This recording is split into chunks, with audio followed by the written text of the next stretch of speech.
electroparasites that they have introduced into us. Electroparasites, they're cellular micro devices. And apparently they're in all the different vaccine types, and they're just floating around. They seem to congregate, they do different things, they seem to be able to wiggle, and some are fibrous, some are glowing in different colors.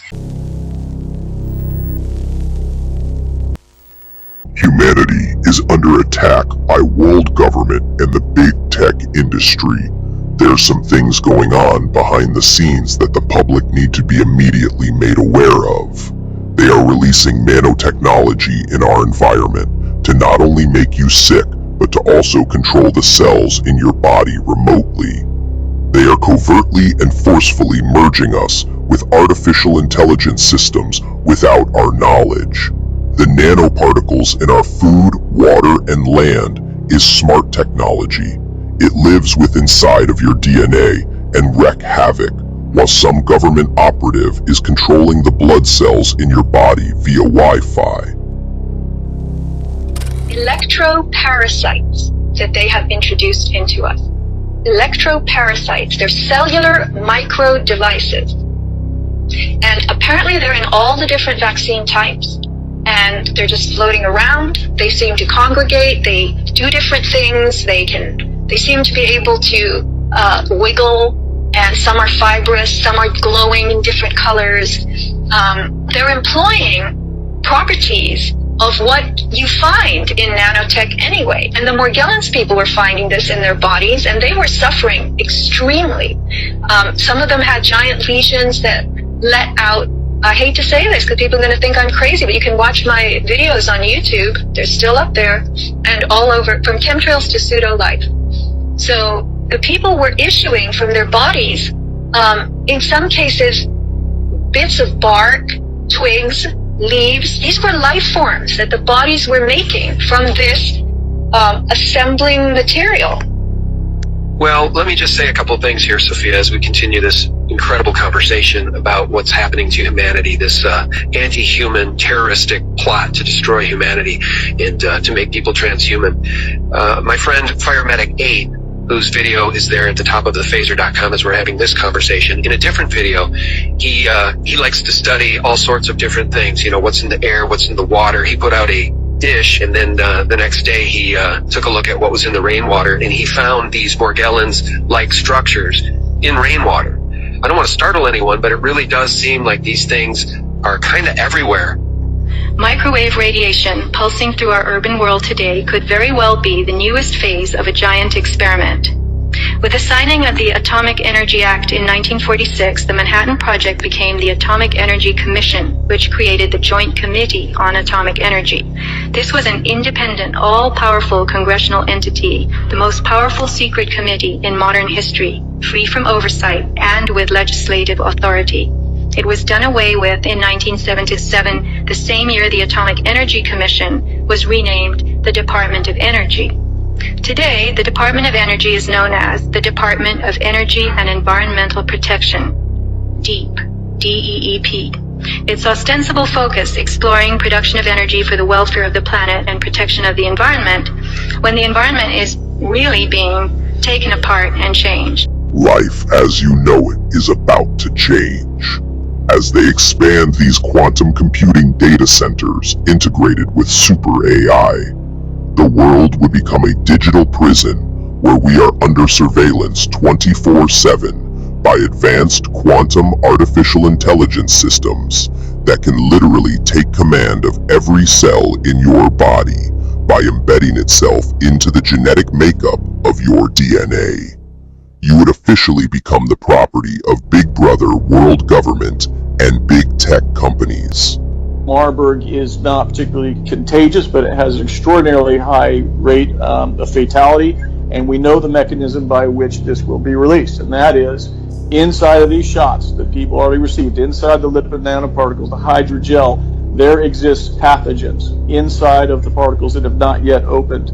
Those pathogens are chimeric. They include E. coli Marburg, Ebola staphylococcus, and brewer's yeast, amongst others.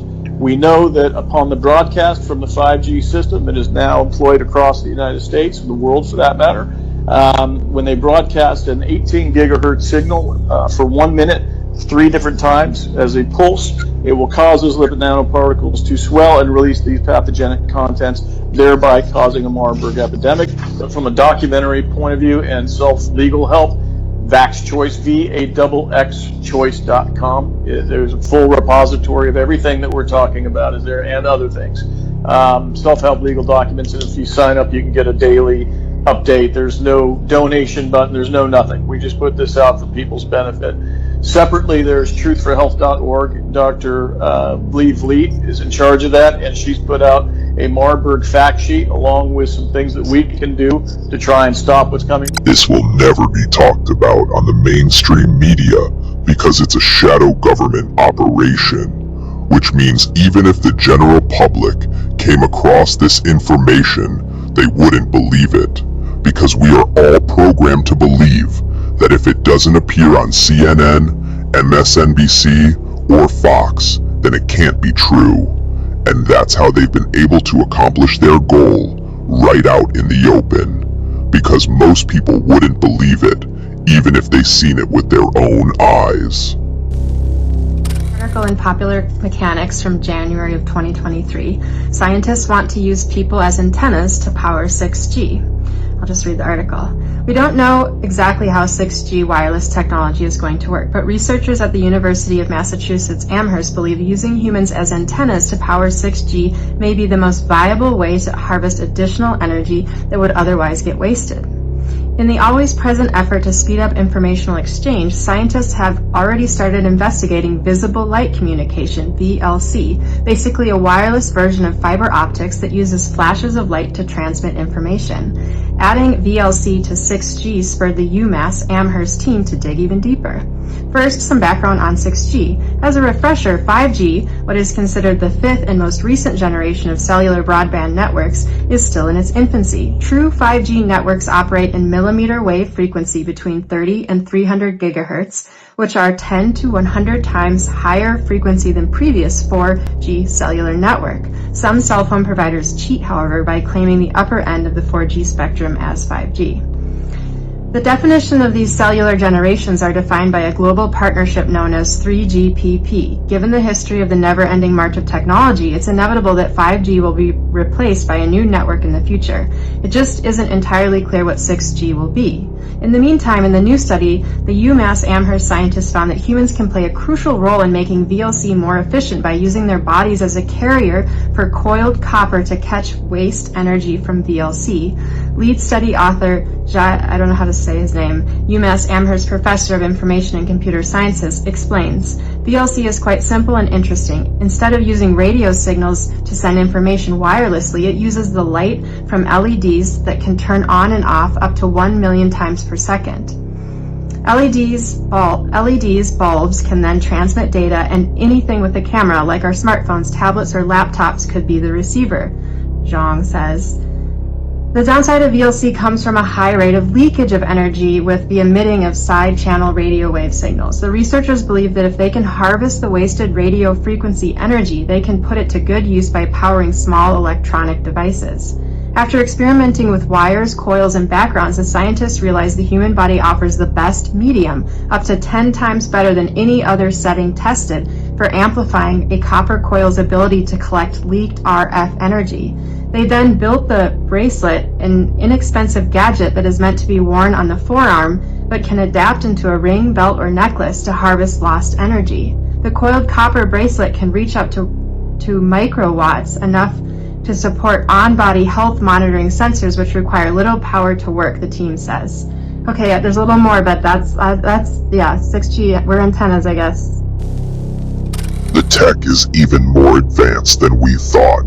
It can not only control your cells remotely and give you autoimmune diseases, it can also use your body as an antenna and power itself using the cells in your body. This technology is definitely in the wrong hands. A wicked, greedy, bloodlusting government with this tech at their disposal only means one thing: total destruction! Comfort slows you down, reach for natural relief. Night and Day Hemp's extra strength CBD pain relief balm melts into aching muscles, delivering warmth you can feel. Soothe your body naturally, feel free to move again. Night and Day Hemp balm melts away tension so you can enjoy every moment. Feel the difference fast. Real relief, real results. Order now at Night and Day Herbals.